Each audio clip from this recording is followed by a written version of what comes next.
30 il bizə vermiş elə işgəncə zülüm, 30 ildə itirib ətrini xarı bülbülüm.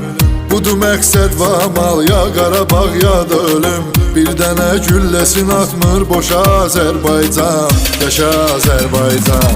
Dilimizdə bir şüar var, yaşa Azərbaycan, yaşa Azərbaycan. Səni dünya tanıdı birbaşa Azərbaycan, yaşa Azərbaycan. Dilimizdə bir şüar var, yaşa Azərbaycan.